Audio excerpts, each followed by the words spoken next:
Hello. आज हम पढ़ेंगे नंबर सिस्टम पार्ट 6। इसमें हम पढ़ रहे हैं Euclid division lemma. Euclid division Lima.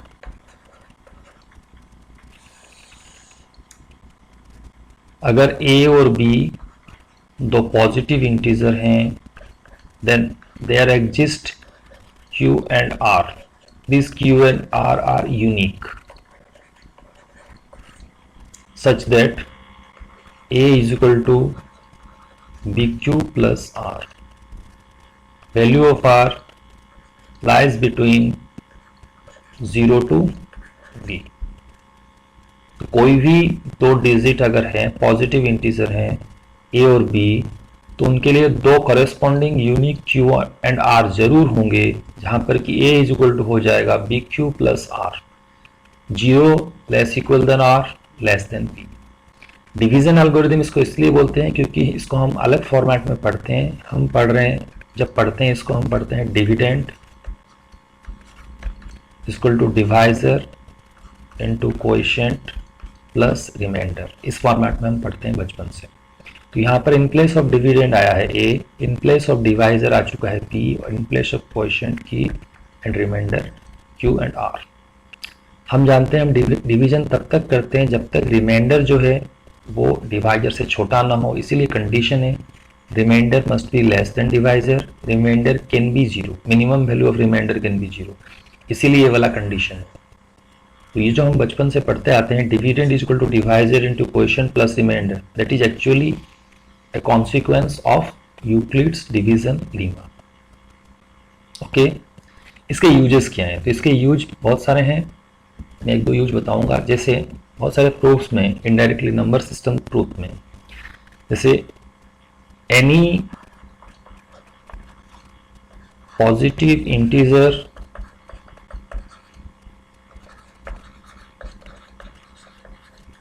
is of the form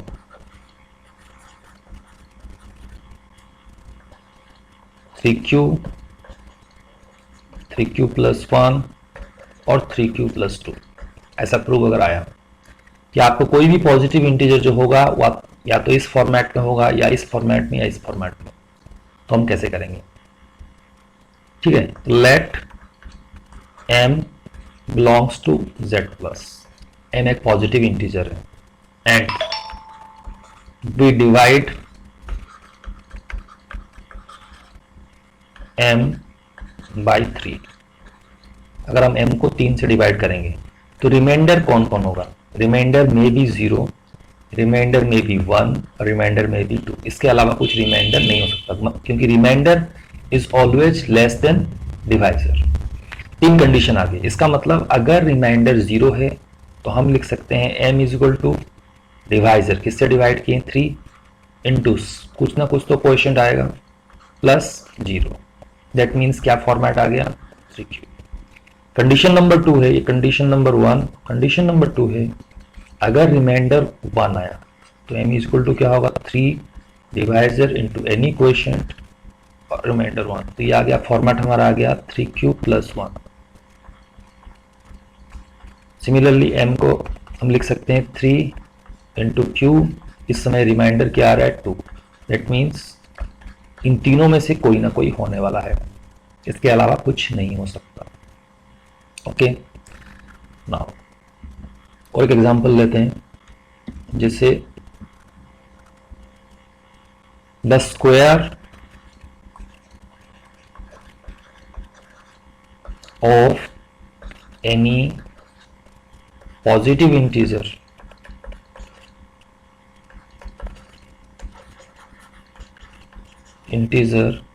is of the form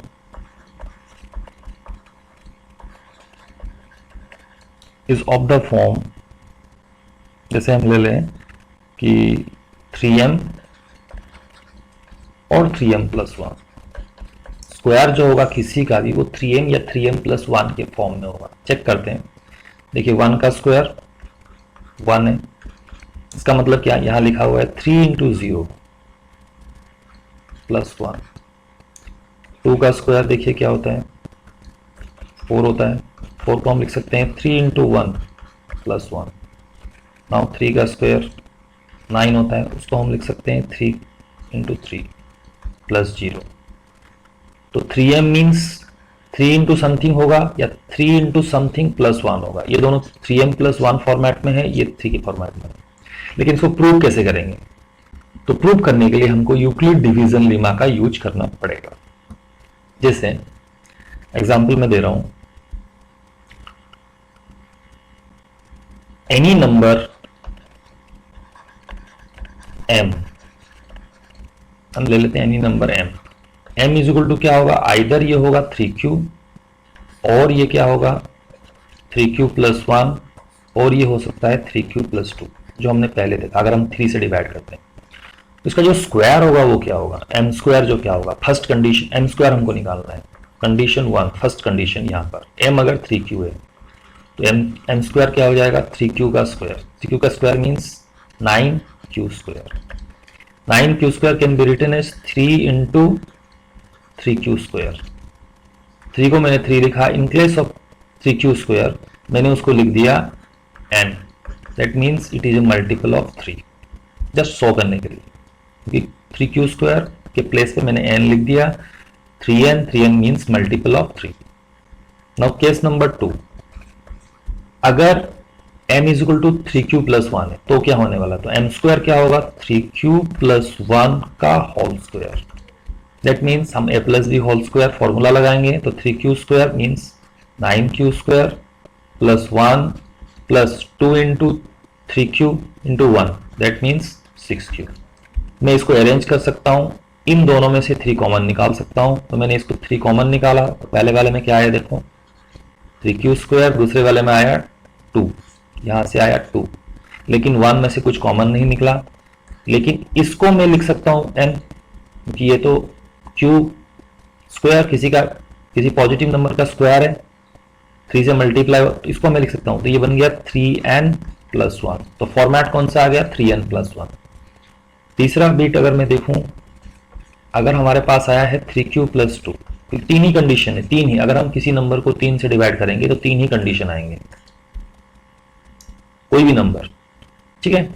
जैसे हमारा नंबर आप देखिए 4, 3, 4 एंड 5, 3 को डिवाइड करेंगे 3 से तो ये फॉर्मेट आने वाला है, 4 को डिवाइड करेंगे तो एक रिमाइंडर आएगा, 5 को डिवाइड करेंगे तो 2 रिमाइंडर आएगा। जैसे ही 6 पे पहुंचेगा फिर से वो इसी फॉर्मेट में आने लगेगा।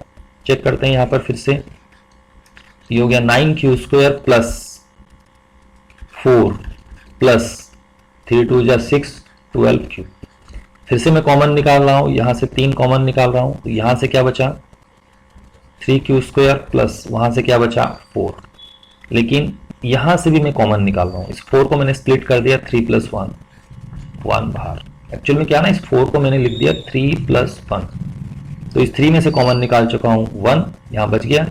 इसको मैं लिख सकता हूं 3n और ये आ गया 1।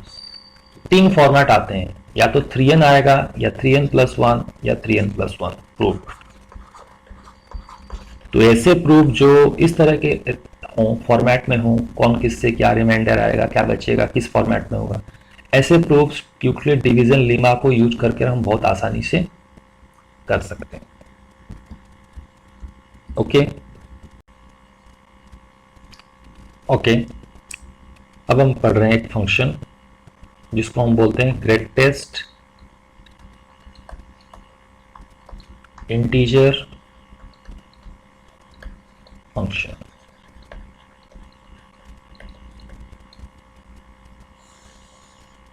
इसको हम डिनोट करते हैं, ये फंक्शन है तो F X is equal to denote करते हैं ऐसे बॉक्स एक्स। इसका मतलब होता है, इसका जो आंसर आएगा that is n, where n is greatest integer just less or equal than x। अब इसको समझने में थोड़ा सा ध्यान देंगे। जिसे सपोज कहीं पर लिखा है ऐसे लिख दिया अंदर में 3.4, 3.4 से जस्ट छोटा सबसे बड़ा, मतलब 3.4 से छोटा सबसे बड़ा इंटीजर क्या है, इसीलिए greatest integer, but that integer must be less then 3.4। तो आंसर क्या है 3, मतलब इसका इंटीग्रल पार्ट लेना है। अगर पहले से ही इंटीग्रल होगा, सपोज कहीं पर दे दिया बॉक्स के अंदर 2, तो उसका वैल्यू क्या आ जाएगा 2। लेकिन अगर वैल्यू अगर उसने दे दिया है 1.99 भी दे दिया, तो आंसर क्या आ जाएगा 1, क्योंकि 1.99 से छोटा होना चाहिए। ग्रेटेस्ट इंटीजर फंक्शन का मतलब होता है अंदर जो वैल्यू है उससे या तो छोटा होगा या उसके बराबर होगा। अगर इंटीजर है तो वो आ जाएगा, अगर इंटीजर नहीं है, कोई डेसिमल नंबर है, तो उससे जस्ट पहले वाला नंबर आएगा। अच्छा, अब सोचिए सपोज यहां गिवन है आपको -2.3, तो आंसर क्या आने वाला है, यहां आंसर आएगा हमारे लिए -3।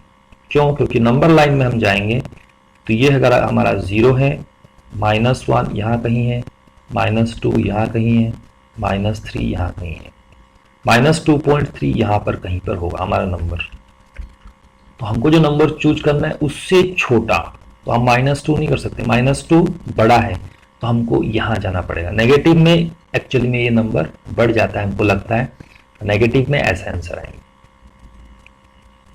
ओके, थ्योरेटिकल कॉन्सेप्ट में इसको कैसे रिप्रेजेंट करते हैं, इसको ग्रेटेस्ट इंटीजर फंक्शन,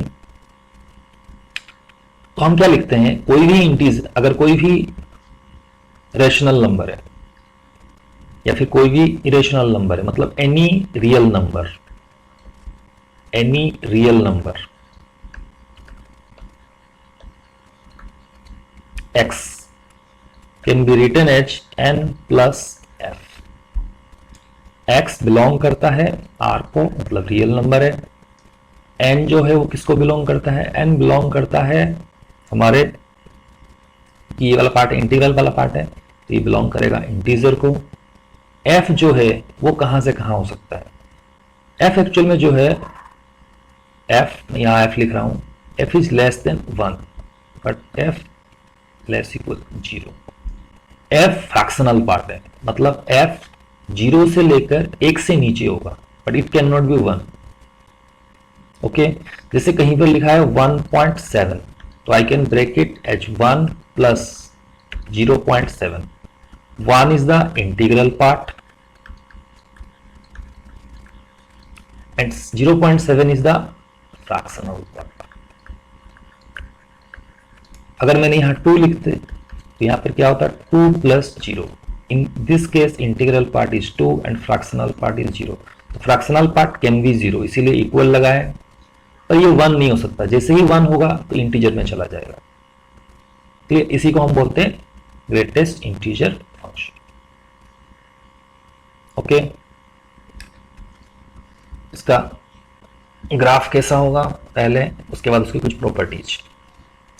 तो ग्राफ में हम जाएं,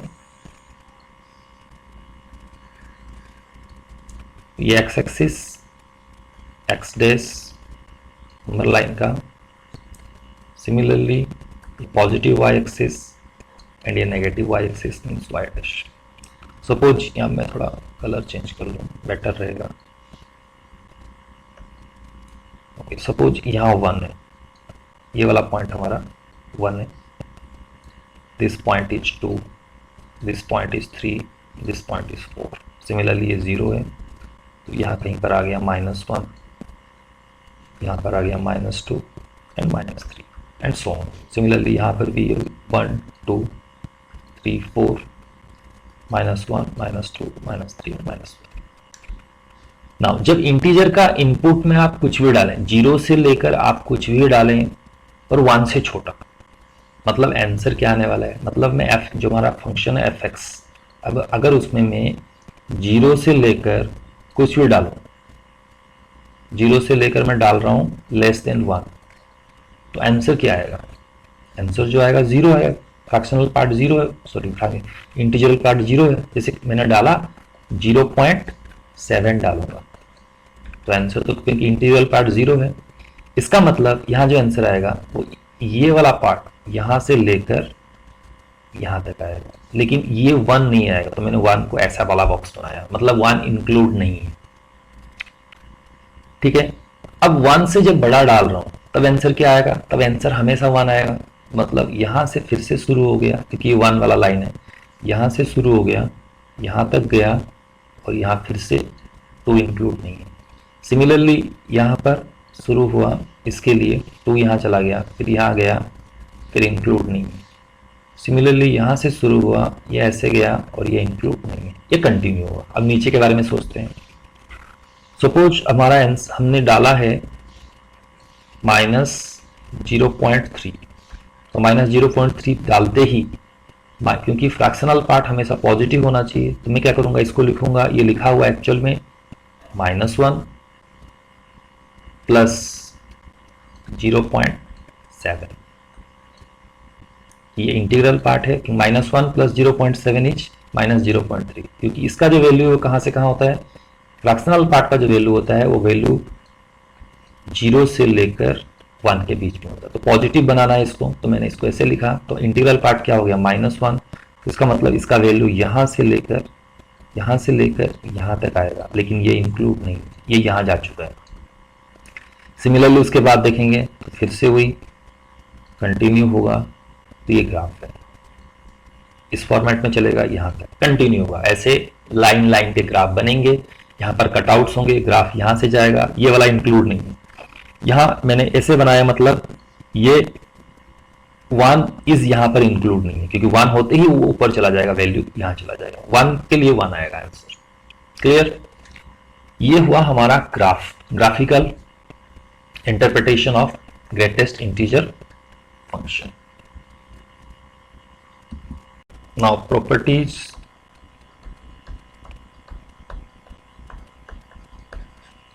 of greatest integer function. Greatest integer function का प्रॉपर्टी क्या होगा? तो ग्रेटेस्ट इंटीजर फंक्शन के लिए हम एक चीज, greatest integer of x is less equal than x is less than greatest integer of x plus 1, ये प्रॉपर्टी वैलिड है। मतलब ग्रेटेस्ट इंटीजर का जो वैल्यू आएगा वो x से छोटा आएगा। पहले हम इसको अगर हम देखें, इसका मैक्सिमम वैल्यू तब इक्वल होगा, जब ये दोनों इक्वल तब होंगे जब ये इंटीजर होगा, तो ये इससे लेस होगा, ये बात हो चुका है। और ग्रेटेस्ट इंटीजर में अगर हम 1 ऐड कर दें तो इससे बड़ा हो जाएगा, इन दोनों को मिलाकर ये वाला वैल्यू। अगर इस पूरे चीज में अगर हम क्या करें, सॉरी मैं ब्रैकेट चेंज कर दो, कंफ्यूजन होगा। इस पूरे चीज में, पूरे इक्वेशन इनइक्वालिटी में अगर हम माइनस कर दें हर तरफ से ग्रेटेस्ट इंटीजर x माइनस कर दें, तो पहले वाले में क्या होगा देखते हैं। Greatest integer x minus greatest integer x less equal than x minus greatest integer x less than greatest integer x plus 1 minus greatest integer x। ये वाला क्या हो गया, 0 less equal than greatest x minus greatest integer x। x को हम लिख सकते हैं क्या चीज, n प्लस f। n क्या है, इंटीग्रल पार्ट x का, f क्या है, fractional part, minus greatest integer of x आया क्या, integral part n, less than, इधर से ये दोनों कैंसिल हो गए, ग्रेटेस्ट इंटीजर तो क्या बचा 1, ये दोनों भी कैंसिल हो गए, तो यहीं से आता है कि 0 less equal than fractional part less than 1। ये हम पहले बात किए हैं कि फ्रैक्शनल पार्ट 0 से लेकर 1 के बीच में होगा, 0 हो सकता है। तो अगर हम कहीं पर फ्रैक्शनल पार्ट लिखना चाहें तो fractional part is equal to जो होता है वो क्या होता है, x minus greatest integer x। इसको ऐसे भी यूज करते हैं। क्लियर? नेक्स्ट प्रॉपर्टी अगर हम देखें इसमें,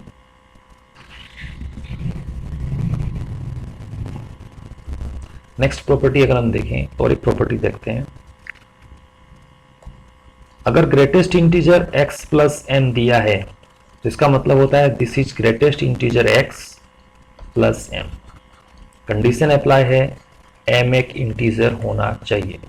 अगर m इंटीजर है तो एज इट इज फंक्शन के बाहर निकल जाएगा। जैसे मैं एग्जांपल ले रहा हूं, जैसे मेरे को बोला, किसी ने बोला 3.7 प्लस बोला 4, तो मेरे पास दो ऑप्शन, या तो मैं 7.7 कर लूँ, या मैं क्या करूँ, सिर्फ 3.7 का फ्रैक्शनल इंटीग्रल पार्ट निकालूं और को 4 को एज इट इज ले जाऊं। तो यहाँ से मेरे पास आंसर आ जाएगा, this is 3 and this is 4 and this is 7। This is property. अगर कभी fractional part greatest integer function में के अंदर इंटीजर बैठा हुआ है तो उस इंटीजर को हम एज इट इज बाहर निकाल सकते हैं। This is also a property.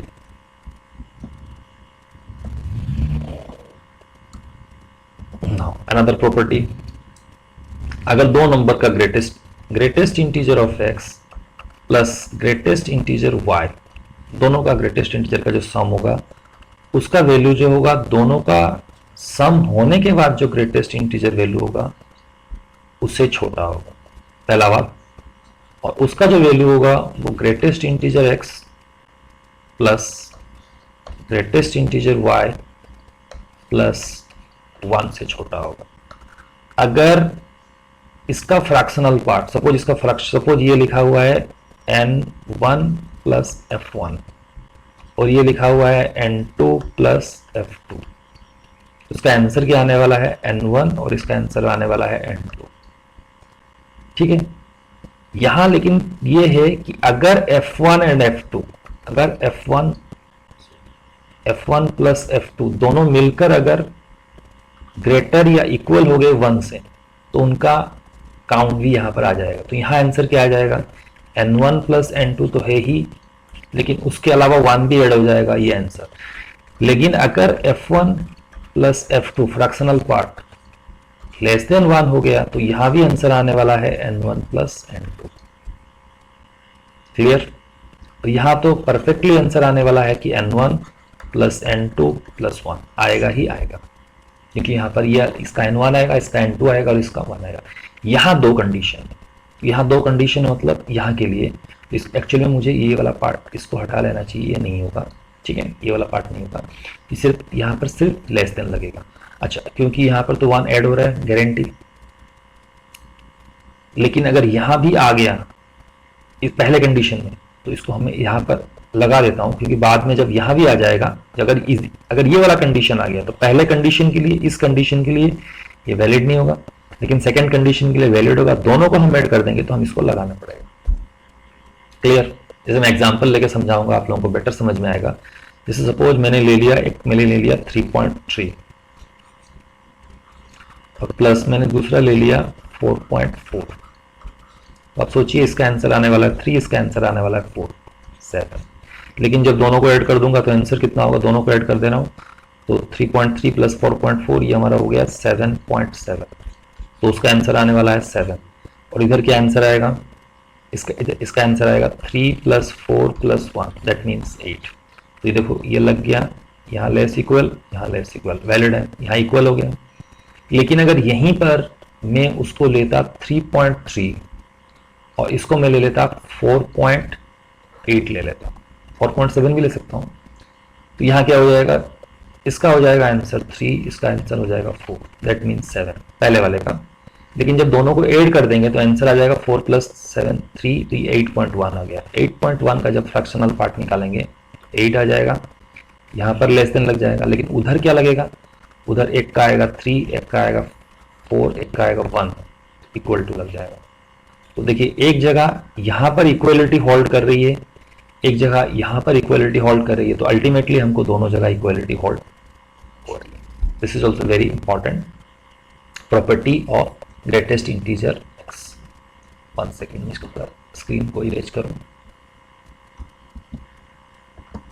Okay, next property अगर हम बात करेंगे, greatest integer x plus greatest integer of -x, तो उसके लिए दो कंडीशन। पहला कंडीशन है 0 आएगा आंसर अगर